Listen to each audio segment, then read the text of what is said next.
Hallelujah, good morning. एक और बेहतरीन दिन प्रभु ने हमें दिखाया है, इसके लिए उनकी महिमा हो। आइए आज के अपने मनन को शुरू करने से पहले छोटी प्रार्थना। महापवित्र पिता परमेश्वर, प्रभु रात भर आपने संभाला और एक नया दिन हमें दिखाया है। आपका धन्यवाद हो प्रभु। अपने दिनों की शुरुआत आपके साथ संगति करते हुए, आपके वचनों को पढ़कर, प्रार्थना करके, आत्मिक तौर पर दृढ़ होते हुए आगे बढ़ने का जो आपने अनुग्रह हम में से एक एक को दिया है, इसलिए हम आपके शुक्रगुजार हैं। आज दोबारा जब हम आपके चरणों में आते हैं हमारे आत्मिक जीवन के लिए, जो आवश्यक आहार है उसे आप हमें दें प्रभु। प्रार्थना यीशु के नाम से मांगते हैं, आमीन। ये रोज रोज क्या वचन सुनना है? रविवार चर्च जाना क्या काफी नहीं है? हर रोज रविवार की तरह कैसे हो सकता है?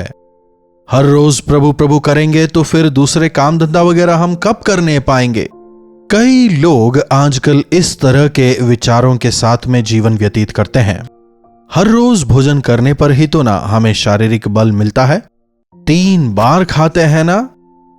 इसी प्रकार कम से कम 3 बार हमारे आत्मिक बल के लिए, ताकि हम शैतान का सामना करने पाएं, उसके चालों में हम ना गिरने पाएं, प्रभु के साथ संगति करना, वचन सुनना आवश्यक है। इसीलिए दैनिक मनन का यह कार्यक्रम हमने शुरू किया और हर रोज हम इसे आपके लिए लेकर आते हैं। बाइबल में देखिए, मत्ती रचित सुसमाचार 12वें अध्याय की 43वीं आयत से पढ़ना चाहूंगा। देखिए, जब अशुद्ध आत्मा मनुष्य में से निकल जाती है, सूखी जगहों पर विश्राम ढूंढती है और पाती भी है।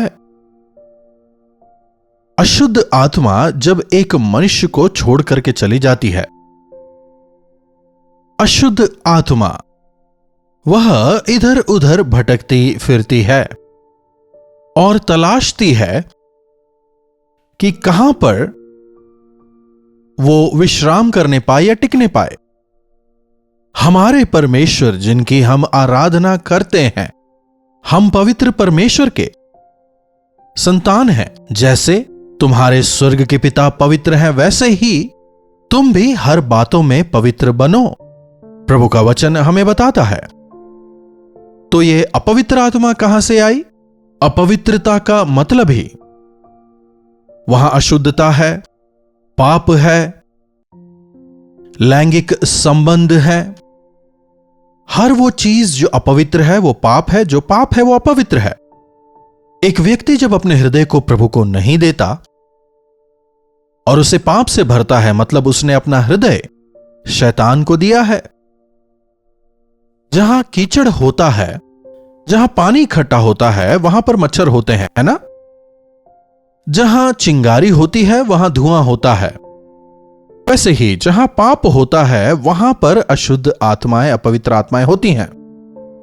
जब आपके हृदय में पाप होगा तो अशुद्ध आत्मा आपको परेशान करती रहेगी, बाहर से अपवित्र आत्माएं आपको परेशान करती रहेंगी। आने वाले परीक्षाओं का सामना ना करते हुए शैतान के गुलाम हो जाते हैं। जो पाप में डूब चुके हैं वो शैतान के गुलाम हो जाते हैं, अपना दिल उसे दे देते हैं। उसके बाद दिन भर वही सोच विचार।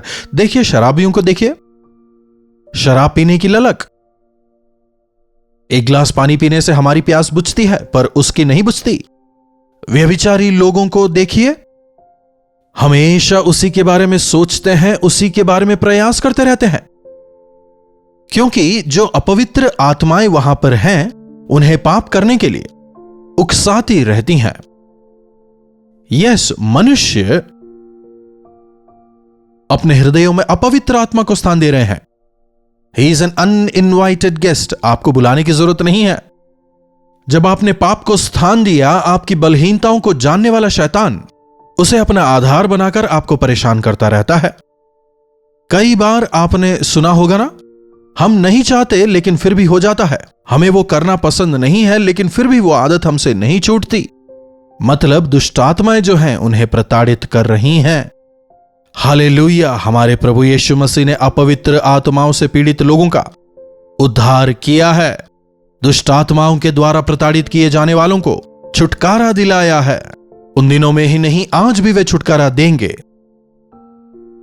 जब आप प्रभु के वचनों को सुनते हैं, जब आप आराधनालय जाकर उनकी आराधना करते हैं, जब आप प्रभु के संतानों की संगति में होते हैं, यकीनन परमेश्वर की महिमा को, परमेश्वर की सामर्थ को, उनके तेज को शैतान सहन नहीं कर पाता और वो उस स्थान को छोड़कर या उस व्यक्ति को छोड़कर भाग खड़ा होता है। कई बार भागते हुए हम उसे नजरों के सामने देख सकते हैं, चिल्लाते हुए वे भाग जाते हैं। कई बार चुपचाप भी वो चले जाते हैं, जैसे वे चुपचाप भीतर आए बिल्कुल उसी प्रकार चुपचाप वे भाग भी खड़े होते हैं। इसीलिए जब हम प्रभु के सानिध्य में होते हैं, प्रभु के वचन को सुनते हैं, एक सही निर्णय लेने पाते हैं, सही निष्कर्षों पर पहुंच पाते हैं। आज से अच्छा जीवन जीऊंगा ऐसा सोच पाते हैं। शायद आप में से कई लोग ऐसे हों जो दुष्टात्मा से पीड़ित थे, लेकिन प्रभु ने बचाया। जब हम उद्धार पाते हैं, हर व्यक्ति छुटकारा पाता है, यह पहचान है। लेकिन एक बात समझिएगा, एक अशुद्ध आत्मा एक मनुष्य को छोड़ने के बाद उसे विश्राम नहीं मिल पाता, इसलिए वो इधर उधर घूमती भटकती रहती है। अचानक से देखिए वचन में कि मैं अपने उसी घर में जहां से निकली थी लौट जाऊंगी। मेरा घर कई सालों से अतिक्रमण कर रखा था, लेकिन जब ओनर घर खाली करने कहता है, यह मेरा घर है, मैं इतने सालों से यहां रह रही थी इसलिए यह मेरा हो गया, कह रही है। यदि सालों सालों तक आप शैतान को अपने हृदय में स्थान देंगे, जो वो कहता चला गया आप मानते चले गए, उसकी गुलामी में जीवन बिताया, इसलिए वो बार बार आपके पीछे आएगा। अरे वो इंसान एकदम बढ़िया था, उसका हृदय मेरे लिए एकदम परफेक्ट स्थान था, मेरी बात उसने मानी, मेरी इच्छाओं को उसने पूरा किया। अरे कुछ लोग आए, आकर प्रार्थना की, इसलिए मुझे वहां से निकलना पड़ा। वो स्तुति आराधना वहां हो रही थी, इसलिए मैं वहां ठहर नहीं पाया।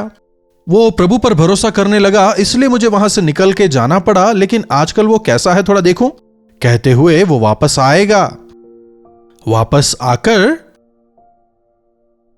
उसे सूना, झाड़ा बुहारा और सजा सजाया पाती है। इसीलिए उद्धार पाने के बाद, एक बार दुष्टात्मा से छुटकारा पाने के बाद, मसीह यीशु के लहू में धुल जाने के बाद, अपने हृदयों को हमें खाली नहीं रखना। अरे एक बार हम धुल गए हैं ना कहकर उसे हमें ऐसे नहीं छोड़ना। आत्मिक जीवन जो है, साल में एक बार चर्च जाना बिल्कुल नहीं है। हर रोज आपको अपने हृदय को प्रभु के वचन से भरना है, प्रभु के सानिध्य से अपने हृदय को आपको भरना है, पवित्र आत्मा से अपने आप को भरना है। जब आपके हृदय में पवित्र आत्मा वास करेंगे, जब आपके हृदय में जीवित परमेश्वर का वचन निवास करेगा, उनके नाम का जाप होगा, जब उनका विश्वास आप में होगा, आपको छोड़ के जाने वाली दुष्टात्मा यदि वापस भी आए, आपके अंदर जो परमेश्वर की सामर्थ्य है उसे देखकर, आपके अंदर जो वचन का प्रकाश है उसे सहन ना कर पाते हुए, पवित्र आत्मा की सामर्थ का सामना ना कर पाते हुए, वो वहां से वापस भाग खड़ी होगी, लेकिन आपको नहीं सताएगी। एक बार मैं बदल चुका हूं, मुझे इस बीमारी से छुटकारा मिल गया है, इन बुरी आदतों से प्रभु ने मुझे छुड़ाया है। ऐसी गवाही देने वालों को भय के साथ जागृत रहकर अपने उद्धार की रक्षा करनी है। अपने आप को हर रोज प्रभु के वचन से भरना है। सुबह ब्रेकफास्ट करते हैं, दिन में लंच करते हैं, अपने पेट को भर लेते हैं, रात को दोबारा भूख लगती है, खाना खाते हैं, दोबारा जब भूख लगती है उसे भरते हैं। बिल्कुल इसी प्रकार परमेश्वर का वचन भी आत्मिक तौर पर हमें इसे खाना है, पचाना है। खाए हुए आहार के कुछ अंश वेस्ट जाते होंगे, लेकिन हमें सामर्थ उसी से मिलती है। हमारे मांसपेशियों को सामर्थ मिलती है, हम दृढ़ रहने पाते हैं, हमारे अवयवों को रोग निरोधक क्षमता मिलती है। वैसे ही वचनों को क्रमानुसार सुनने वाले आत्मिक तौर पर बलवंत होते हैं, सामर्थ पाते हैं, इसलिए वे शैतान का सामना कर सकते हैं। परीक्षाओं में जयवंत हो सकते हैं, मसीह के स्वरूप में बदलते चले जा सकते हैं। इसीलिए बिना विफल हुए हर रोज प्रभु के वचन को पढ़ें, मनन करें, प्रार्थना करें। सुबह, दिन और रात कम से कम 3 बार अपने हृदयों को प्रभु के वचन से भरें, प्रार्थना करें, उनकी स्तुति आराधना करें। हृदय को खाली ना छोड़ें, उनके वचन से अपने हृदय को भरें।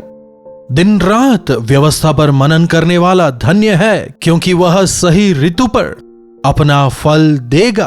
अपनी इस सोच में शैतान को स्थान ना देते हुए, सांसारिक इच्छाओं, अभिलाषाओं के पीछे ना भागते हुए, गलत सलाहों को दिमाग में स्थान दिए बिना प्रभु के वचन में यदि आप आनंदित और मगन रहेंगे, आत्मिक तौर पर आप आशीष पाएंगे। इसके बजाय मेरे पास समय नहीं है, मैं केवल संडे को ही वचन सुन सकता हूं, हर रविवार दर रविवार में अपने आप को शुद्ध कर लूंगा, वचन से पवित्र कर लूंगा, दृढ़ कर लूंगा, केवल संडे को जाकर प्रार्थना कर लेना मेरे लिए काफी है। अगर ऐसा सोचते हैं, केवल संडे को प्रभु के सामने समय बिताते हैं और अन्य दिनों में आप अन्य कामों में व्यस्त रहते हैं और प्रभु के साथ समय नहीं बिताते, तो छुटकारा पाते समय जो दुष्ट आत्माएं आपको छोड़कर चली गई थी, वे वापस आकर आपके शुद्ध हृदय को, आपके शांत और स्थिर जीवन को फिर से अशुद्ध और अशांत करेंगे। उतना ही और क्या करेंगे जानते हैं? तब वे जाकर अपने से और 7 बुरी आत्माओं को साथ ले आती हैं और वहां बैठ जाती हैं। अब दोबारा कोई हस्तक्षेप ना करे। इस व्यक्ति को हम और अधिक अपने लिए इस्तेमाल करें, कहते हुए अपने से भी अधिक बुरी 7 दुष्ट आत्माओं को वो लेकर आती है और उसके बाद सब मिलकर आपके हृदय को पूरी तरह अपने कंट्रोल में कर लेते हैं, वास करने लगती हैं। वास का मतलब दोबारा आपको छोड़ने वाली नहीं। इसीलिए ऐसे लोगों की स्थिति पहले से भी और अधिक ज्यादा बदतर हो जाती है। देखिए, एक बार जो आत्मिक थे, बैकस्लाइड हो जाने के बाद कैसे अनात्मिक बन जाते हैं। यीशु मसीह पुकारने वाले यीशु मसीह की निंदा करने लगते हैं। बाइबल से प्रेम करने वाले बाइबल को फाड़ने वाले बन जाते हैं। परमेश्वर के सानिध्य के बिना नहीं जीने वाले परमेश्वर के सानिध्य से नफरत करने लगते हैं।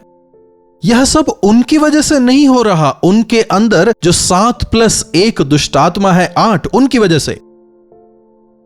ये 8 मिलकर उसके जीवन को बर्बाद कर देते हैं। आज कई सारे मसीही लोग, मैंने थियोलॉजिकल ट्रेनिंग किया है, मैंने बाइबल कॉलेज में पढ़ाई की है, यहां तक कि मैं एक समय सेवा भी किया करता था। उतना ही नहीं, मैं कलीसिया के लीडरशिप टीम में भी रहा हूं। कहने वाले लोग आज प्रभु यीशु मसीह के विरोधी बन गए हैं। प्रभु यीशु मसीह को छोड़कर आज वे शैतान के अनुयायी बन चुके हैं। इसीलिए हमारा मन सबसे अधिक चंचल है, इसीलिए उसकी सुरक्षा करना आवश्यक है। उतना ही नहीं, हमारा हृदय सबसे मुख्य है, इसीलिए अपने हृदय की तुम रक्षा करो, क्योंकि हृदय ही से जीवन के जल की धारा बहती है, वचन हमें बताता है। दाऊद कहता है, मैंने अपने हृदय में आपके वचन को रख छोड़ा है ताकि आपके विरुद्ध पाप ना करूं। जब हमारा हृदय उनके वचनों से भरा हुआ होता है, कोई अशुद्ध आत्मा, कोई बुरे विचार, कोई सांसारिकता मन में घर नहीं बना पाएंगे। यदि परमेश्वर का वचन आपके हृदयों में है, वो आपको बुराई से बचाएगा। आपके अंदर यदि पवित्र आत्मा है, आपको हर परीक्षा से, शैतान की हर चाल से, उसके हर चंगुल से पवित्र आत्मा आपको बचाएंगे। जो आप में है, वे जो इस संसार में है उससे बढ़कर हैं, इसलिए आप एक जयवंत जीवन जीने पाएंगे। दिन प्रतिदिन परमेश्वर के साथ संगति करते हुए, वचन के अनुसार जीते हुए, आत्मिक तौर पर बलवंत होते चले जाएंगे। आत्मिक फलों को, आत्मा के फलों को आप फलवंत करने पाएंगे। अपने हृदयों को खाली ना रखें। अरे, बाइबल पढ़ना मैं भूल गया, प्रार्थना करने के लिए समय नहीं है, अपने आप को परखने का समय नहीं मिला, ऐसी बहानेबाजी ना करें। और अधिक बद से बदतर स्थिति में जाने से पहले सावधान हो जाएं, उठ जाएं। यदि हम अपने पापों का अंगीकार करें तो हमें हर पापों से शुद्ध करने के लिए वे विश्वास योग्य हैं। इसलिए हे मेरे पुत्र, हे मेरी प्रिय पुत्री, मैं तुम्हारे हृदयों में निवास करूंगा। मैं तुम्हें हर बुराई से बचाऊंगा, शैतान के चाल से मैं तुम्हें बचाऊंगा। शैतान के हर जाल से बचाते हुए मैं तुझे अपने राज्य का वारिस बनाऊंगा, प्रभु ने वायदा किया है। इसलिए प्रभु को अपने हृदय में स्थान दें। प्रार्थना। महापवित्र पिता परमेश्वर, प्रभु, हम हफ्ते में एक बार या महीने के एक बार के विश्वासी बिल्कुल भी ना हो जाएं, बल्कि अपने हृदयों को हर एक दिन आपके वचन से, आपके सानिध्य से, पवित्र आत्मा की सामर्थ्य से भरकर जीने वाले हम हो जाएं। प्रभु, हमारी मदद करें कि संपूर्ण पवित्रता के साथ आपके गवाह होकर हम हमारा जीवन बिताने पाएं। प्रार्थना यीशु के नाम से मांगते हैं, आमीन। अब हमारे पिता परमेश्वर का पुत्र प्रभु यीशु मसीह का अनुग्रह, पवित्र आत्मा की संगति और सहभागिता हम में से प्रत्येक के साथ आज, कल और सर्वदा बनी रहे। आमीन। प्रभु की महिमा हो। अपने प्रार्थना विषयों को आप 9884907779 पर व्हाट्सएप या फिर वॉइस मैसेज के द्वारा भेजें। हम अवश्य आपके लिए प्रार्थना करेंगे। प्रभु आप सबों को आशीष दें।